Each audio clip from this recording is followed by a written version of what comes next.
Hello friends, welcome to my channel. അപ്പോൾ ഞാൻ ഇന്ന് വന്നേക്കുന്നത് നമ്മുടെ മട്ട അരി എങ്ങനെ പെർഫെക്റ്റ് ആയിട്ട് കുക്കറിൽ വേവിക്കാന്നുള്ള വീഡിയോയുമായിട്ടാണ്.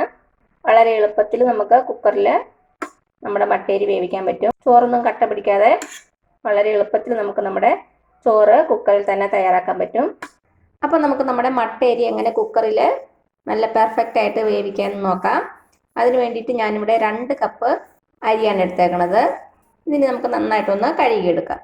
ഇപ്പം എന്താ നമ്മുടെ അരി ഞാനൊരു 4-5 പ്രാവശ്യം നന്നായിട്ട് കഴുകിയെടുത്തു. ഞാനിത് ഡബിൾ ഹോഴ്സിൻ്റെ അരിയാണ് എടുത്തേക്കുന്നത്. ഇനി ഇതിലേക്ക് നമുക്ക് കുറച്ച് വെള്ളം ഒഴിക്കണം. ഇപ്പം അത് ആവശ്യത്തിന് കുറച്ച് വെള്ളം ഒഴിച്ചിട്ടുണ്ട്. ഇനി നമുക്ക് നമ്മുടെ അരി ഒരു അരമണിക്കൂറെങ്കിലും ഈ വെള്ളത്തിലിട്ടൊന്ന് കുതിർക്കണം. എങ്കിൽ തന്നെ നമ്മൾ കുക്കറിൽ വേവിക്കുമ്പം ഒരു വിസിലിൽ തന്നെ നമ്മുടെ അരി നന്നായിട്ട് വെന്ത് കിട്ടുള്ളൂ. ഇത് മസ്റ്റാണ്, കുതിർക്കാൻ മറക്കരുത്. മിനിമം ഒരു അരമണിക്കൂറെങ്കിലും കുതിർക്കണം. അപ്പോൾ ഇതെവിടെ ഇരിക്കട്ടെ, നമുക്ക് അരമണിക്കൂർ കഴിഞ്ഞ് ഇത് വേവിച്ചെടുക്കാം. അപ്പം എന്താ നമ്മുടെ അരി സോക്ക് ചെയ്ത് വെച്ചിട്ട് ഒരു അരമണിക്കൂറായിട്ടുണ്ട്. അത്യാവശ്യം നന്നായിട്ട് കുതിർന്നിട്ടുണ്ട്. ഇനി നമുക്ക് നമ്മുടെ കുക്കർ അടുപ്പത്ത് വെക്കാം. അപ്പം എന്താ ഞാനൊരു കുക്കർ അടുപ്പത്ത് വെച്ചിട്ടുണ്ട്. അത്യാവശ്യം വലിപ്പമുള്ള കുക്കർ എടുക്കാൻ ശ്രദ്ധിക്കണം. ചെറിയ കുക്കർ എടുക്കുവാണെങ്കിൽ നമ്മുടെ ചോറൊക്കെ അങ്ങ് കുഴഞ്ഞു പോകും. അപ്പം ഞാൻ നമ്മുടെ കുക്കറിൽ ഒരു 3/4 ഭാഗത്തോളം വെള്ളം വെച്ചിട്ടുണ്ട്. അത്യാവശ്യം വെള്ളം വേണം, അല്ലെങ്കിൽ നമ്മുടെ ചോറങ്ങ് കുഴഞ്ഞു പോകും. ഇനി വെള്ളം നന്നായിട്ടൊന്ന് തിളച്ച് വരട്ടെ, അതുവരെ നമുക്ക് വെയിറ്റ് ചെയ്യാം. അപ്പം എന്താ നമ്മുടെ വെള്ളം തിളയ്ക്കാൻ തുടങ്ങിയിട്ടുണ്ട്. നമുക്ക് ഇനി നമ്മുടെ അരി ഇതിലേക്ക് ഇട്ട് കൊടുക്കാം.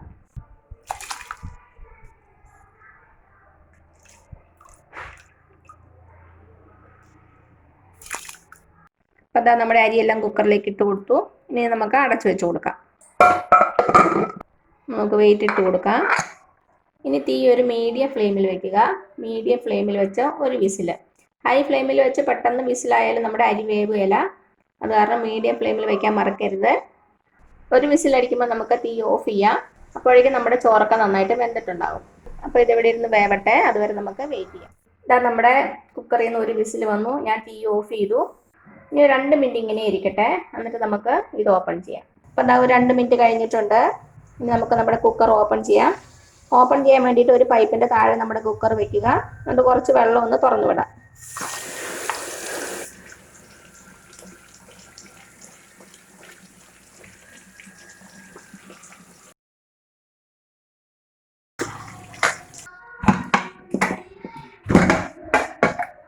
അതുകൊണ്ട് നമ്മുടെ ചോറിൽ അത്യാവശ്യം നിറയെ വെള്ളമുണ്ട്. വെള്ളം കുറച്ച് വെച്ചാൽ അങ്ങ് ചോറൊക്കെ കട്ട പിടിച്ചു പോകും. അത് കാരണമാണ് നമ്മൾ നിറയെ വെള്ളത്തിൽ ചോറ് വേവിക്കണത്. അതേപോലെ തന്നെ വലിയ കുക്കർ എടുത്തില്ലെങ്കിൽ ചോറങ്ങ് കട്ടയായിട്ട് പോകും. നല്ല പെർഫെക്റ്റ് ആയിട്ട് വെന്തിട്ടുണ്ട്. അരമണിക്കൂർ കുതിർക്കാൻ വയ്ക്കുക, മീഡിയം ഫ്ലെയിമിൽ വയ്ക്കുക. അത് രണ്ടും പ്രത്യേകം ശ്രദ്ധിച്ചോണം.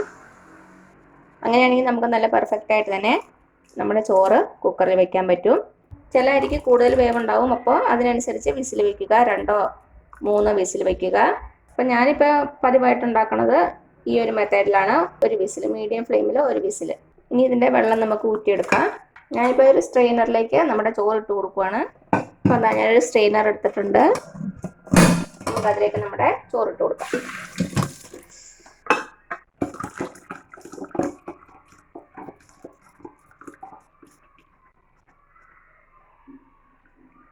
ഇനി കുറച്ച് നേരം നമ്മുടെ ചോറ് ഇങ്ങനെ ഇരിക്കട്ടെ. വെള്ളമൊക്കെ നന്നായിട്ട് വാർന്നു പോയിട്ട് നമുക്ക് സെർവ് ചെയ്യാം. അപ്പം ഇങ്ങനെയാണ് നമ്മൾ പെർഫെക്റ്റ് ആയിട്ട് കുക്കറിൽ നമ്മുടെ മട്ട അരി വേവിക്കുന്നത്. എല്ലാവരും ഇങ്ങനെ ഒന്ന് ട്രൈ ചെയ്ത് നോക്കുക. എന്നിട്ട് അഭിപ്രായങ്ങളൊന്നും അറിയിക്കാൻ മറക്കരുത്. അപ്പം നിങ്ങൾക്ക് വീഡിയോ ഇഷ്ടമായാൽ താഴെ കാണുന്ന ചുമന്ന സബ്സ്ക്രൈബ് ബട്ടൺ ഒന്ന് പ്രസ് ചെയ്ത് സപ്പോർട്ട് ചെയ്യണേ. അപ്പോൾ അതിന് തൊട്ടടുത്തൊരു ബെല്ലൈക്കൺ വരും. അതും പ്രസ് ചെയ്ത് ഓൾ എന്നുള്ള ഓപ്ഷൻ കൊടുക്കുക. ഇനി പുതിയ റെസിപ്പി ആയിട്ട് വരുന്നവരേക്കും thank you so much. By.